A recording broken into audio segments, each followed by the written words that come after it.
Hello, beautiful star seeds and light workers and awakened souls and my loves. Welcome back to another video on this channel. Thank you for joining me again. My name is Jenny. Of course, this is Starseed Academy. I want to talk with you about something that is like a really beautiful place and frequency and a world that I visit all the time. I want to talk with you about something that is so misconstrued and misunderstood. And I want to kind of like blow your mind a little bit on the truths about the Akash. Now, you might call that Akashic Records, Akashic Place, Akasha, or the Akash, whatever you like to call it. That's what we're diving into today. So get ready, get comfy, pause this if you need to grab a nice warm drink, and get ready for some very eye-opening information. Okay. I'm going to assume you're back already and you paused that.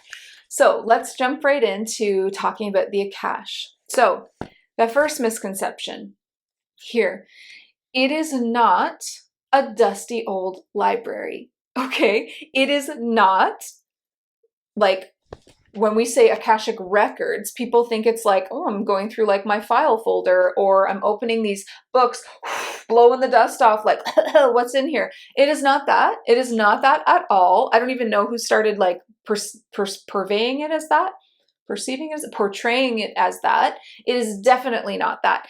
It is not books or records. It is alive. It is a world. Okay, it is a realm. It is. So it is not books or records of these past lifetimes that you've had, like just recordings of information, because first, like mind-blowing truth, because there are no past lives. So that is not what it is. Okay, there are no past lives. There are only parallel lifetimes. So like, time is like, okay, there's a rabbit hole that you can go down on your own for this. It is really, really difficult for our human minds to not think linearly, but the truth is that it is not linear. Linear means like past, present, future. That ain't it. That's not it. That's not how it works.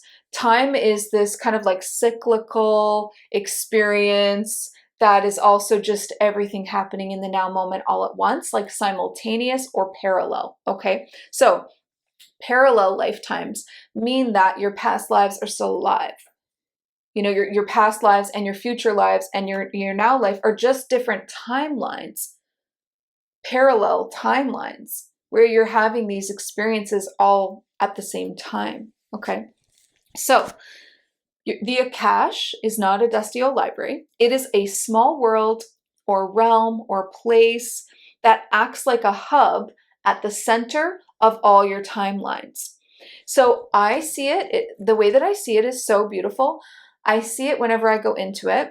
And this is very personal. Everyone's going to see it differently. But the idea is that it is alive. It is a world or a realm safely held.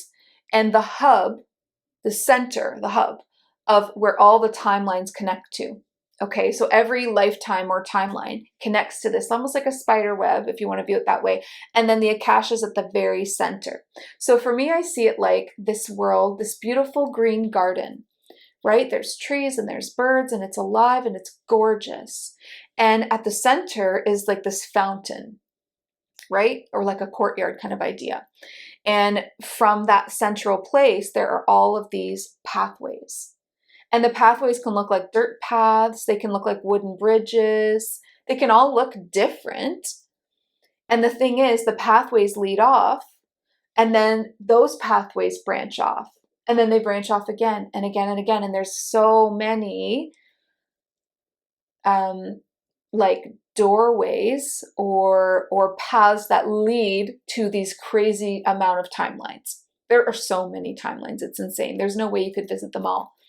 Honestly, you just cannot. If you're living like thousands of parallel timelines, it just isn't feasible for you to understand all of the versions of you. There's just so many. But you will always be guided to the ones that are the most important or they're affecting you the most right now, because of course, if they're all connected, then they do affect each other as well. Okay, so that's the way that I see it visually when I go. It's like this beautiful green garden at the central hub where everything kind of connects to is kind of like a stone bench and this fountain, and it's beautiful. And then there's the pathways around that may branch off to more and more and more. There's also an Akashic gatekeeper, somebody who runs the place, okay? Your Akashic gatekeeper is like a guide that knows you so, so well. They know you maybe the best because they know all of the versions of you. And they are like the sacred keeper of these timelines. They protect your timeline access so that nothing can get access to it that doesn't belong there, basically. So this guide protects you. They protect the access to your timelines. They're protecting your lives and these versions of you, holding them in this sacred way. And they will guide you when you go to visit your own Akash. They will guide you of what life to go visit. Like when you go there, they'll let you know, like they know what you need to see most. They know where you're at. They're watching all of them, right? Like they're this beautiful observer of all the timelines. And when you go to visit or another version of you goes to visit, think about that. You're not the only one visiting this place. There's so many versions of you visiting. They know each one specifically what they're struggling with, what they need, what their next level is, what they're working on, what to reveal, what to heal, what not to reveal maybe. That's a thing. And then they guide you, and they literally guide you. Like when I go to my Akashic place, I have this guide, and I've seen this in other people's as well. I mean, I do Akashic readings, so I see all kinds of things, but my Akashic gatekeeper literally like puts out the alarm and I hold on and we go strolling together. And sometimes it's daytime and the birds are going, and sometimes there's a lantern she's holding, and she'll walk me to the pathway I need. And then she'll stay behind and say, okay, go ahead. You'll see what you need to at the end of this. You're going to get the information that you need to get. Okay. So you can travel down the different paths and visit these parallel versions of yourself. Like actually talk to them, like actually go and visit them, see them, hear them, feel them, communicate with them. You can receive healing by these lifetimes and these versions of you being revealed, clarity, understanding, lessons, soul gifts. So much can be received through visiting these places. It's truly such a potent thing to do for yourself. And it absolutely will change your perspective, your perception about yourself. It's so enlightening to see yourself in another life. Like, it's so cool. And side note, this happens to me. Let me know if this happens to you. You might unintentionally visit other timelines in your dreams because we're astral traveling when we go to sleep, right? So like I will go to sleep. I've had this happen. Oh my God, I've probably shared this before, but if somebody hasn't heard it, it was wild. I went to sleep and then I woke up, but I didn't, but I did. Okay, wait, let me start again. So I go to sleep and I astrally travel into another timeline where I have a whole different life. Okay. So I wake up in this other life as this other version of me. She had different hair. She was a different age. She was like, it probably doesn't matter, but she was like younger and she had like really blunt dark hair. She worked at this like coffee shop as a barista almost, and she was like making drinks and doing the orders. I literally woke up in the middle of a shift and I was like lucid. I was lucid. I knew I was there and I was like, whoa, this is weird, but I knew where everything was and I knew what I was doing. I was good at it. And then when my shift ended and the next person came in to take over, when I was saying goodbye and I went out the door, I remember hearing the little bell ding as I left this restaurant or this coffee shop, whatever it was. As I left, I leave my shift, go out the door, bell dings. I wake up as Jenny again in my bed. It was like, what was that? It was so detailed and so specific. I just worked a shift while I was sleeping. Like what? But like sometimes other versions of ourselves need our support. So like she maybe needed something like, oh, can you take over? Take the shift. I've got to go do this other thing like astrally or whatever it was. So we all step in for each other. It's wild. It's so wild, you guys. That's what I mean. This is not a dusty library, right? Like this is so alive and so different. Okay, let's back to the notes here. Okay, so if you're looking though, if you are looking for not your own personal history anymore, but say you're looking for like personal or historical accounts of Earth history, galactic history, it's kind of the same. You're taken to a place where you can astrally visit the timeline where it was actually happening. So if you are asking about, oh, Atlantis. Say you're asking about Atlantis in the timeline, you want to understand more. You will be taken to the timeline, like you'll be dropped off almost, where what you're asking about is actually playing out. Now, because because timelines are protected by these high councils of light, you cannot interrupt or change anything, okay? Even on your own timelines, you really can't change anything. You can't interrupt in any way. Now, you're invisible when you go to these other ones that is about like the Earth history or galactic history. If it's this larger thing, you'll be invisible and you're strictly there as an observer. Okay, you can go and you can observe and you can gain the information that you were looking for if you're trying to research something, but you cannot interrupt, you cannot interfere. In your personal Akash, you can communicate, you can have conversations, you can step in and work a shift, okay? But you can't make massive changes that would change the timeline, right? Because it's not yours. It's not your timeline to do that on. If you want to make some massive changes, focus on your own timeline. The other versions of you, that's their right, that's their free will. And so you'll be given a little more allowances in personal timelines, and then when it comes to like these larger historical accounts, you're invisible actually. You can't even be seen or talk to anybody usually, but you can observe it, which is really cool. So accessing your own Akashic place, realm, world, whatever you want to call it now that you know this is not a library. It can bring you, like, why would you want to access it? Well, it can bring you deep healing from past trauma, deep healing. You go there and sometimes all you need to do is be the sacred witness of something that you went through and grieve it, feel the emotions, maybe forgive who was involved, whatever needs to happen. You can bring yourself deep healing by just visiting and bringing your conscious awareness, your wisdom there. You can also access your childhood in this way, right? So inner child work a lot of the time is timeline work, right? I've seen actually like really, I'm thinking of my own subconscious coach right now. She's so incredible. Shout out to I am Jenna Holloway on Instagram. She's so incredible. Whenever we do trauma work where we're going into my childhood, it's done as a timeline. So I know she's the real deal and totally gets it. Okay. Always work with people that speak your language. It's timeline stuff that we do. She's like, okay, we're going to go and visit the timeline where that happened. It's like, oh, she gets it. And we do. We go astrally and we visit these timelines and do the work on the timeline there. Anyway, so you can do it for past life trauma, which is actually parallel life trauma, childhood trauma, other lifetimes, witch wounds, right? Witch wounds, absolutely. Go and visit them, bring the healing that it's needed. And soul retrievals. Now, soul retrievals have been a huge, like I'm gonna have to do a whole video about it because it's so much for me. Like it's been so impactful. It has truly changed me so deeply on a cellular level, on a soul level. Like I would not be where I'm at if I wasn't doing these soul retrievals. They are the epitome of past life healing, soul retrievals. So big. And again, where do you do that? In the Akash, obviously. You need to go to the timeline where it happened to retrieve that part of yourself. Okay.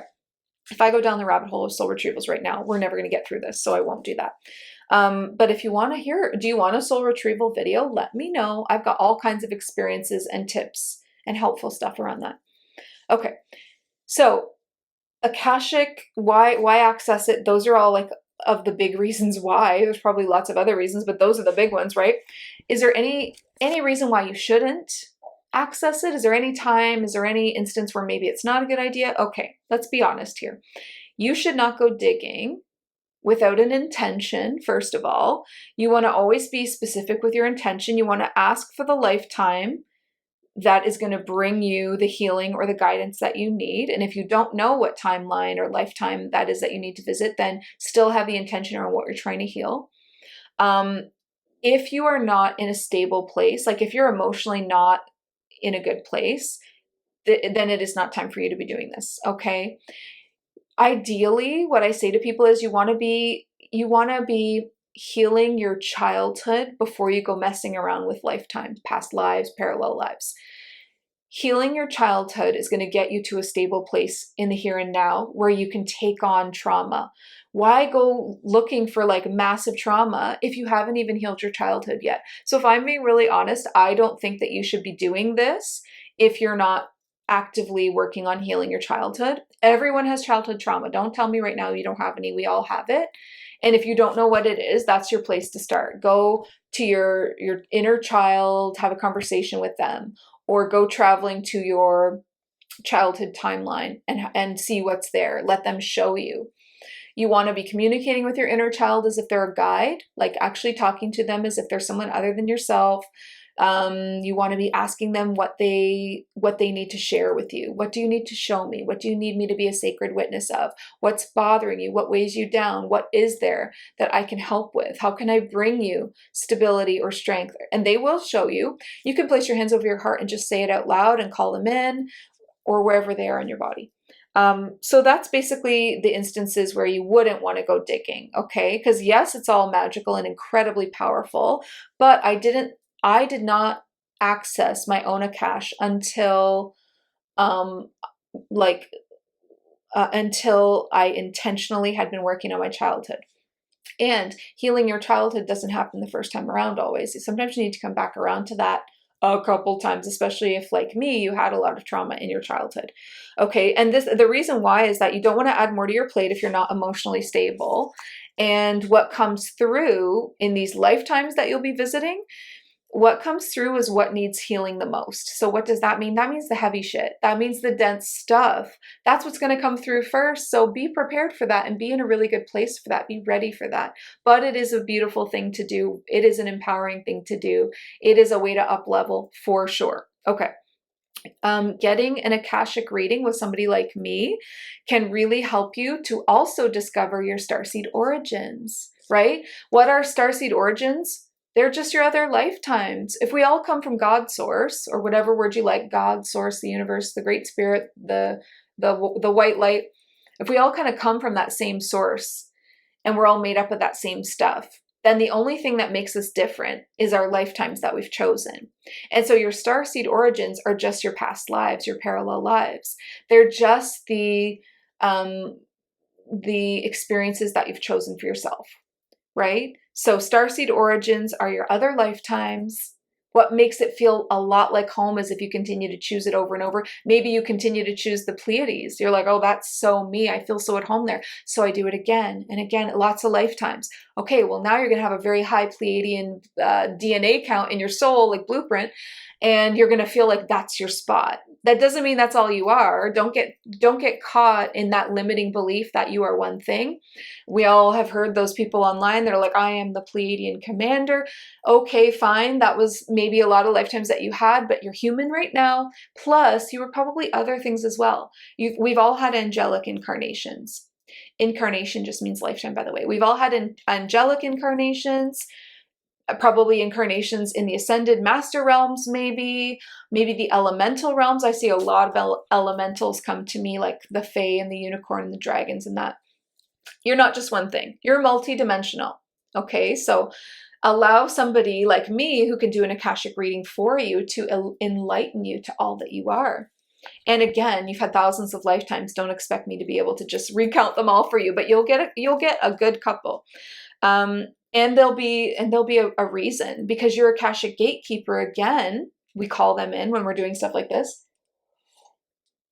And because they know you so well, I call in your Akashic gatekeeper. I trust that they will show you and me the lifetimes that mean something. Like, they're not just going to show you something for no reason. There's a reason. There's a lesson to be learned. There's something to enlighten you. There's a soul gift. That's another really exciting thing. You get an Akashic reading, and a lot of the times you find out about your soul gifts, or vice versa. You get a soul gifts reading and you find out about your Akash.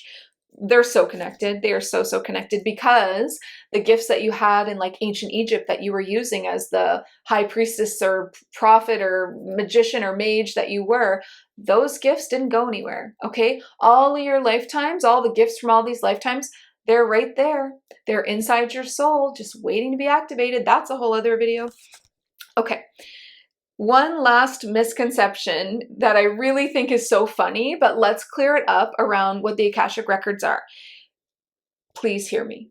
You do not have to do a whole song and dance to access your Akashic Records. That is so silly, and you will see that all throughout the spiritual community. This is such a misconception. There is not a one way. Like, you do not need oh my God, I got this book and it was like 30-page prayer to access the Akashic Records. No, absolutely not. That is not necessary. That is so silly. You don't need to do a ritual. You don't need to do a specific prayer. You don't need to, twirl around and stand on your head. You don't need to do any of that. Okay? Trust me, drop all that. You don't have to do any of that. It is highly personal. Okay, think about what we've just said, what it actually is. It's your personal realm, your hub that connects all your timelines. Nobody else knows what you need to do. Don't even worry about that. So that's a really big misconception.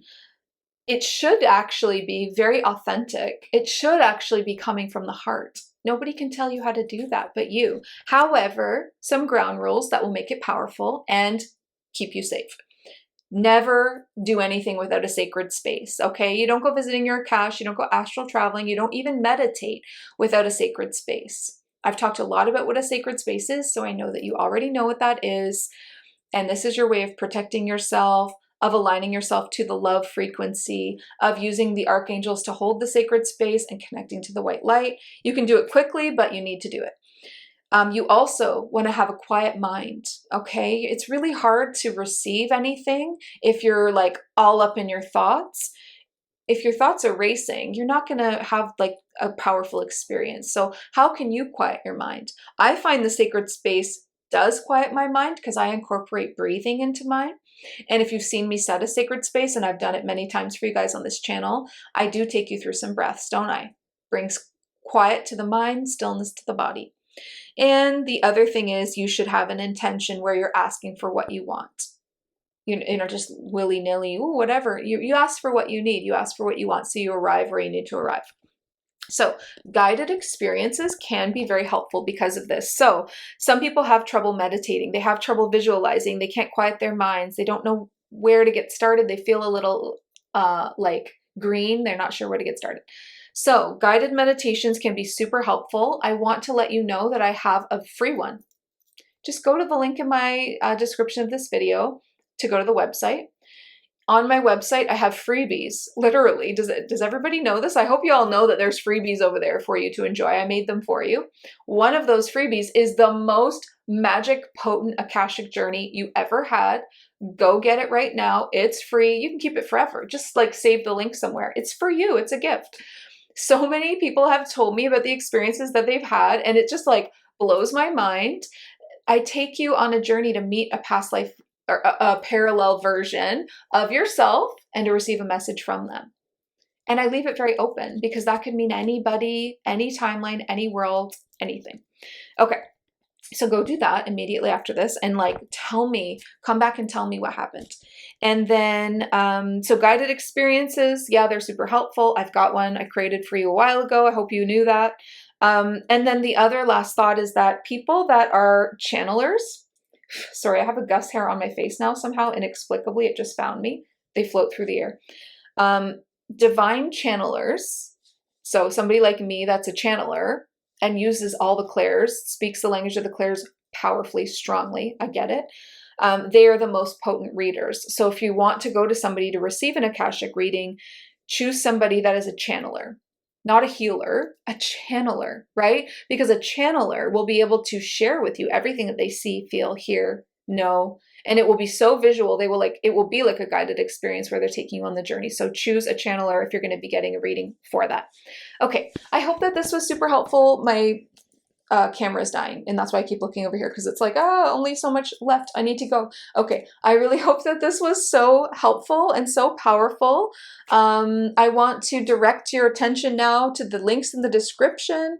I have some really big things happening, including, if there's any spaces left at this point, I'm recording this in advance, so there may not be, but CEO of Light is a brand new program for spiritual entrepreneurs that will knock your socks off. It will rock your world. It will quantum leap you. It will do all the things. It's your next level, okay? It's your next level within and without. It's all of the things.